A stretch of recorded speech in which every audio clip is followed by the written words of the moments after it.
안녕하세요. 광노규 변호사입니다. 한 두세 달 됐을까요? 경제부총리 겸 기재부 장관이 상속세 세제 개편을 위한 작업을 하고 있다. 사회적 논의를 거쳐서 개편할 거다. 이런 발언을 했습니다. 이제 그러자 이게 부자들을 위한 세제 개편이다, 또 이 정부가 부자들을 위한 정부냐 막 이러면서 언론이 들끓었는데 혹시 기억들 하실지 모르겠습니다. 그래서 오늘 이 정부가 앞으로 바꾸겠다고 하는 이 내용이 어떤 건지, 기존의 방식과 어떤 차이점이 있는 건지를 좀 살펴보려고 합니다. 그 상속세율과 관련해서 최고 세율을 이제 정해두고 있는 나라가 바로 일본입니다.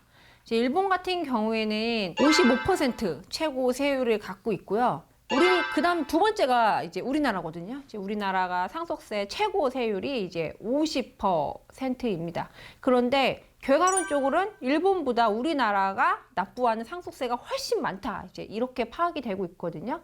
이제 이런 것들이 지금 정부가 세제 개편을 하겠다는 내용과 다 일맥상통하는 건데요. 우선 저희가 짚어봐야 될 게 상속세는 어떻게 산출이 되는 걸까를 해보면요. 이 상속세라는 거는 과세표준 곱하기 세율입니다. 이 과세표준이 커질수록, 그러니까 즉 상속에 관련된 이 세금이 액수가 클수록 세율도 높아집니다. 그리고 이 상속세를 부과하는 방식에는 두 가지가 있습니다.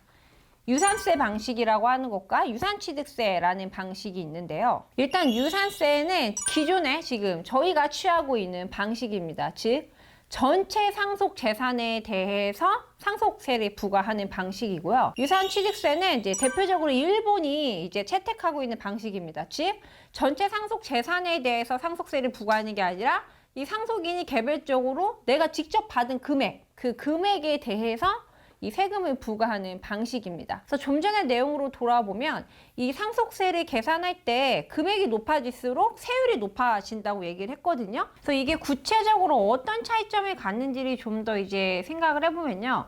지금 현행 법에 따르면 우리나라는 세율을 어떻게 두고 있냐면 1억을 넘냐 안 넘냐. 이제 1억 이하일 때 10%의 세금을 부과하고요. 그 다음에 이제 5억을 넘냐 안 넘냐. 5억 이하일 때는 20% 세율, 그리고 그 다음에 10억을 넘냐 안 넘냐. 10억 이하에는 30%, 그리고 30억 이하에는 40%, 30억을 초과하는 경우에는 50% 이렇게 세율을 부과하고 있습니다. 만약에 같은 재산, 즉 30억이라는 재산이 상속이 된다고 했을 때 지금 우리나라가 채택하고 있는 이 유산세 방식에 따르면 30억 곱하기 세율이 됩니다. 그러면은 30억 곱하기 아까 40%가 되겠죠. 그리고 30억을 초과하는 경우는 곱하기 50% 이렇게 해가지고 세금이 산출되는데, 일본, 즉 앞으로 우리나라가 바꾸겠다고 하는, 지금 장관이 발표한 바꾸겠다고 하는 유산취득세 방식에 따르면 이런 경우에 상속인이 3명이 있을 경우에는 이제 1인당 10억씩을 받게 되겠죠.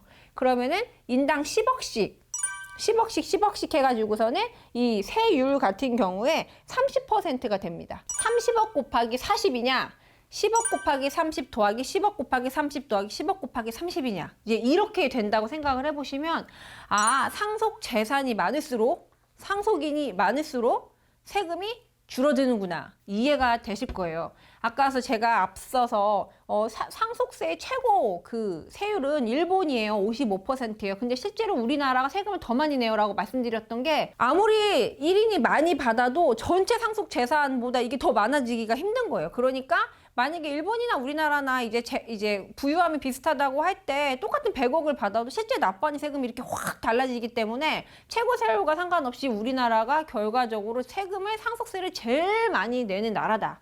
이제 이렇게 정리를 할 수 있는 거거든요. 근데 이게 왜 부자들을 위한 개편이냐라는 또 얘기가 나왔냐면, 지금 말씀드린 대로 상속인의 수가 1명이거나 상속재산이 적었을 때는 이게 크게 와닿는 면이 많지 않습니다.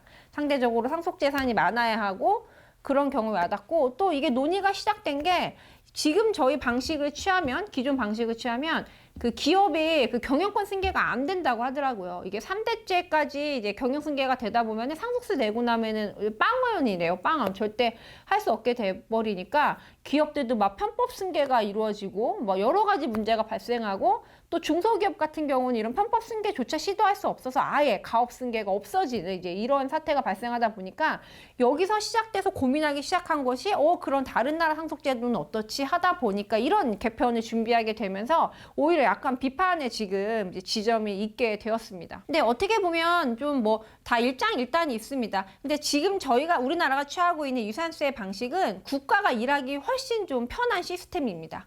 그러니까 실제로 상속인 중 누가 얼마를 가지고 가는지 나는 모르겠고 일단 니네 상속재산 이거네?